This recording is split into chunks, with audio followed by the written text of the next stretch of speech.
আৰু আমাৰ সকলোৰে দায়িত্ব হ'ল যে কোনো কাৰণতে যাতে বনভূমি ধ্বংস কৰিব নোৱাৰে। সীমা বিবাদ এটা বেলেগ বিষয়, কিন্তু বনভূমি কোনো কাৰণতে যাতে ধ্বংস নহয় এই কথাটো আমি লক্ষ্য ৰাখিব লাগে। যোৱা সময়ত মই যেতিয়া ছেটেলাইট ইমেজ আনি চাইছিলোঁ তেতিয়া দেখা গৈছিল যে প্ৰায় 400 হেক্টৰ অঞ্চল যি আজিৰ পৰা 6 মাহ আগত খুব সুন্দৰ বনভূমি আছিল বা গছ গছনি আছিল, সেই গোটেই অঞ্চলটো যথেষ্ট পৰিমাণে ফৰেষ্ট ডেষ্ট্ৰয় কৰা হৈছিলে। আৰু সেইকাৰণে আজি মই নিজে ইয়ালৈ আহিছোঁ। আমাৰ বন বিভাগ, পুলিচৰ সকলো বিষয়া, তাৰ লগে লগে ইক'জলজিকেল টাস্ক ফ'ৰ্চকো আমি মাতিছোঁ। আমাৰ সকলো বিষয়া ইয়াত আহি এতিয়া মই চাইডলৈকে যাম, তাত চাম। আৰু আমাৰ কথা হ'ল যে যি বনভূমি ধ্বংস হৈছে ইমিডিয়েটলি তাক আমি পুনৰ গছ ৰোপণ কৰিব লাগিব। তাৰ কাৰণে আমি ব্যৱস্থা কৰিম যাতে কোনো ধৰণৰ বন ধ্বংস কামটোক আমি কেতিয়াও এনকাৰেজ কৰিব নোৱাৰোঁ।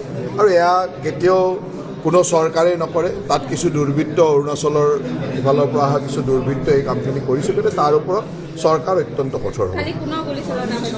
চাওক, এইবিলাক দুৰ্বৃত্ত যিহেতু তেওঁলোকৰতো নিজৰ কিছুমান লাভৰ কাৰণে কাম কৰিব, গতিকে তেওঁলোকে এইবিলাক গুলীচালনা চলাব। আমাৰ পুলিচ প্ৰশাসনে বা আমাৰ বন বিভাগে তাৰ প্ৰত্যুত্তৰ নিশ্চয়কৈ দিব, আৰু যি কৰিব লাগে বন বিভাগ আৰু আৰক্ষী প্ৰশাসনে সম্পূৰ্ণৰূপে কৰিব। কিন্তু ছাৰ, এমাহ নহওঁতে পুনৰ গুলীচালনা কৰিছে, তাকো দুৰ্বৃত্ত হ'লে এইবিলাক দুৰ্বৃত্তই যি টি কৰি থাকিব। তেওঁলোকে আহিছে নিজৰ কিবা এটা ইণ্টেনশ্যন লৈ, নিজৰ কিবা এটা কৰিবৰ কাৰণে, নিজৰ লাভৰ কাৰণে।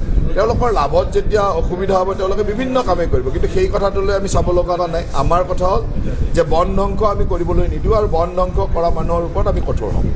আচ্ছা, সীমা সমস্যা যিহেতু আছে, সীমা সমস্যা এটা বেলেগ বিষয়। উচ্চতম ন্যায়ালয়, গুৱাহাটী উচ্চতম ন্যায়ালয়ৰ সুন্দৰভাৱে ডাইৰেকশ্যন আছে যে সীমা সমস্যা বেলেগ, কিন্তু বন ধ্বংসটো কোনো কাৰণ কোন সীমাত পৰে ক'ত নপৰে এইটো বেলেগ কথা হ'ব। সেইটো এটা বেলেগ, তাৰ কাৰণে ৰিজনেল কমিটি আছে, তাৰ কাৰণে ডিছকাশ্যন চলি আছে। ক'ৰবাত এনেকুৱা আছে যে আমি আমাৰ বুলি কৈছোঁ, তেওঁলোকে তেওঁলোকৰ বুলি কৈছে, এনেকুৱা থাকিব। কিন্তু সেই সীমা সমস্যাটোক বাদ দিওঁ, য'ত বন আছে বনভূমি আমি ৰক্ষা কৰিব লাগিব, য'ত গছ আছে গছ ৰক্ষা কৰিব লাগিব, গছ কাটিব নোৱাৰিব।